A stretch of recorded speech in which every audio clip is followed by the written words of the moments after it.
Hi YouTube. I wanted to share with you an article that I wrote in the Outlook magazine in India that's out now and stands. It's dated June 29th.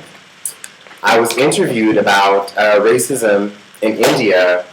I'd been on a television show on Indie TV, which is a national 24-hour news channel here, talking about racism as a result of the racist attacks against Indian students in Australia.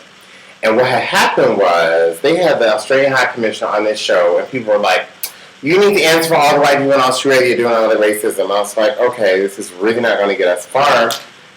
But I had talked about racism before in India a couple of years ago, and just tried to write about it more and get people to, and generate some public discourse around it when Shilpa Shetty happened and Jane Goody had said all of those things about her being elitist and, Indian princess and all those things. Of course, the issues were skirted over here domestically. There have been some really racist things that happened. This is just to give some of you a bit of context. The racist things that happened in the Indian public. They were like, cricket is really big here. So there was like a cricket... There's a cricket player. People were like making monkey sounds and stuff at this guy, Andrew Zeman's. Indian fans. There was another Indian cricket team player. I don't even recall his name. How it was so disgusting what he did. The people he basically used a racial slur. Just the same as what happened with Zidane in the World Cup. Of football, in the last game, this guy's gonna headbutt somebody. People just don't know. I mean, when I saw Zidane do that, I was like, there's that rage, and I've talked about that rage in another video. So, beneath this, you might hear some rage. I'm not in a rageful mood right now, but let me start by sharing a bit of the interior of the article. So here is one of India's major stars. Film stars. His name is John Abraham. He's really hot. He does all kinds of endorsements. He was in a movie in December that came out in December called Dostana, where he played a fake gay man who actually hated gay men. It was just, really ridiculous kind of appropriation of the popular gay culture now. Gay culture, is becoming more and more chic and happening, and kind of a sign of modernity in India. So here's this guy, and I'm going to show up really close. I'm not even going to read that out. That's so disgusting. But you see what he's holding in his hand? It's a fairness meter. Now, there's a cream, Fair and Lovely, where it's a skin bleaching cream. And they have a fairness meter. That's my favorite part of this word fairness. It's so insidious that fair would be used to talk about something that's unfair. But this guy has a fairness meter so you can measure your progress. It says... the first fairness cream for men with powerful results that you can measure. So you can actually measure. 4 weeks clinical study among Indian men, 2009 versus non-usage. So these are people, they've actually seen that this works. This bleaches your skin. And so, like I said, the other cosmetic Fair and Lovely is a common one here. Skin bleaching cream. And so on the cover of this magazine, you'll notice that there is a scale, a fairness scale. It says ruled out, if you're this dark, to just about okay, will do, if you're somewhere here, and fantastic if you're light, bright, and damn near white. And you notice even they have they made their faces all grumpy, the dark faces grumpy, and so there's this one of the things that kind of... when people talk about the source of rage, well, it's ironic that I'm in a magazine talking about racism with my picture and all this stuff, and this is the context of India, and this is what I think people really need to understand. This is the context of racism. So inside you have this, but on the cover, it's like, no, we shouldn't be, we're questioning this, but the reality is they pay the bills.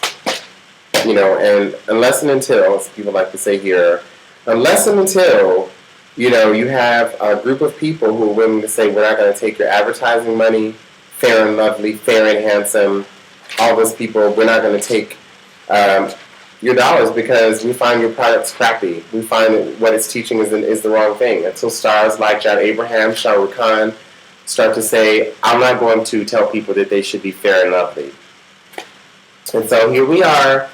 That's me and two other Negro friends in this middle of this magazine, and we're talking about le racisme en Inde, racism in India.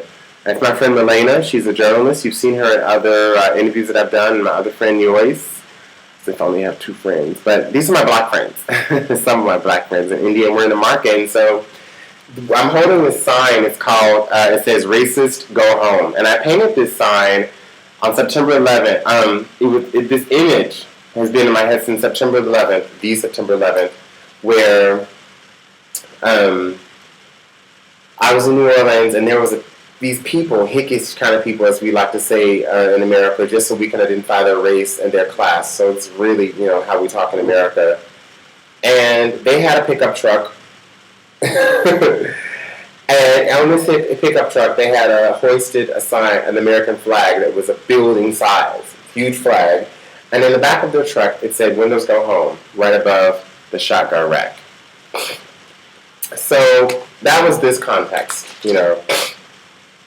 And so, just to tell you more about the article, Racism Indian Style. So this gives you some background about racism in India. I'm just going to, preface my article. I'll read you my article, but then I'll preface this by some of the things that have happened here. A Madurai Session Court sentences Farooq Bacha to 2 years in RI in 2008 for harassing his wife so much about being dark that it drove her to suicide. Oh my gosh. That was 2008, this man. In 2007, IPL authorities allegedly asking 2 black cheerleaders of the Kings 11 Punjab team to go back home. Wow. I hadn't even read some of these things. The Information and Broadcasting Ministry issues a notice to Nimbus Communications for a racist ad during the 2007 India-West Indies series. The promo featured a West Indian running around for water after eating spicy food. No Indian comes to his help. The ad's punchline: "It's tough being a West Indian in India." Wow. Yep. And then Bilaminu Ibrahim, a Nigerian, and he's featured. I'll show you his picture. Handsome guy. He's featured here in the article. Oh, I'll find it later.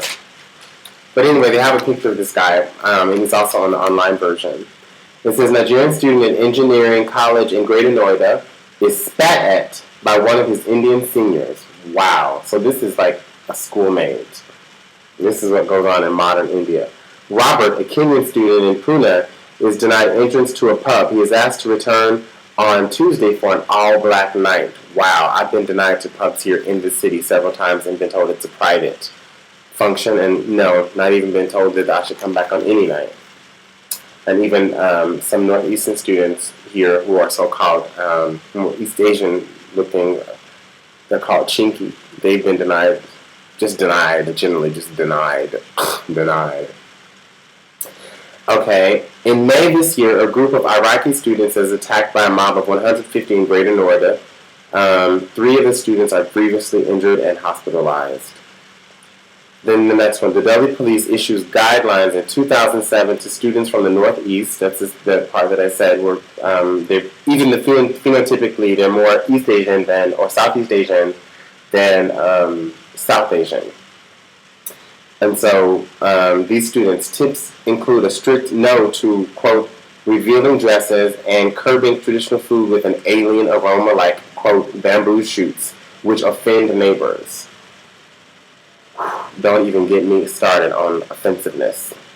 And next, a controversial ad for Fair and Lovely Cream features a father who is unhappy because his daughter is dark and unsuccessful. The cream changes her complexion and lands her a glamorous job. There are so many ads like that, and just like the one that John Abraham is in. So this is the preface to what's going on here in India. And now I would just like to read you my article.